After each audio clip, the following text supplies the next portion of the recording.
খবর 24 সাথে আপনাকে স্বাগত। নতুন নতুন খবর জানার জন্য আমাদের চ্যানেলে চোখ রাখুন।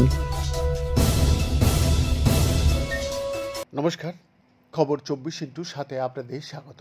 হ্যাঁ, গণতন্ত্রের প্রতিবাদ হতেই পারে, তবে তাণ্ডব নয়। আইন নিজের হাতে তুলে নেওয়া যাবে না। শুক্রবার এমনই বার্তা দিলেন রাজ্যপাল সিভি আনন্দ বোস। মালদা, মুর্শিদাবাদ, দক্ষিণ 24 পরগনা সহ রাজ্যের একাধিক জায়গায় সদ্য কার্যকর হওয়া ওয়াকফ সংশোধনী আইনের প্রতিবাদ চলছে। কোথাও জ্বালিয়ে দেওয়া হচ্ছে গাড়ি, কোথাও পড়ছে বোমা। এই পরিস্থিতিতে বিশেষ বার্তা দিয়েছেন রাজ্যপাল। তিনি জানিয়েছেন রাজ্য প্রশাসনের সঙ্গে কথা হয়েছে তার। শুক্রবার তাণ্ডবের ছবি দেখা গিয়েছে মুর্শিদাবাদের সুতি থেকে, দক্ষিণ 24 পরগনার আমতলা থেকে। মুর্শিদাবাদের সুতি শামসেরগঞ্জে পরপর বোমার শব্দ শোনা যায় শুক্রবার বিকালে। তাণ্ডবের মাঝেই গুলিবিদ্ধ হয়েছে এক কিশোর সহ দুজন। কে চালালো গুলি তা স্পষ্ট নয়। এদিকে আমতলায় রাস্তা অবরুদ্ধ হয়েছে শুক্রবার দুপুরের পর থেকে। ভাঙচুর চালানো হয় পুলিশের গাড়িতে। এরপরই একটা ভিডিও বার্তা দিয়েছেন রাজ্যপাল।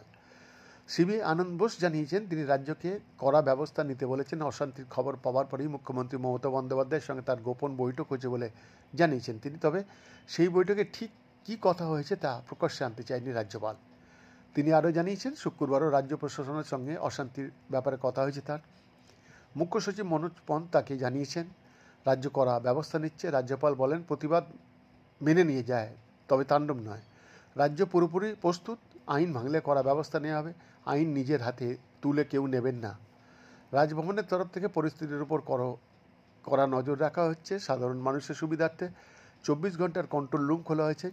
সূত্রের খবর, সীমান্তবর্তী এলাকায় অশান্তি হওয়ায় কেন্দ্রীয় স্বরাষ্ট্র মন্ত্রকের সঙ্গেও কথা বলেছেন রাজ্যপাল। এদিকে রাজ্য পুলিশ জানিয়েছে সুতি ও শামসেরগঞ্জের পরিস্থিতি এখন নিয়ন্ত্রণে।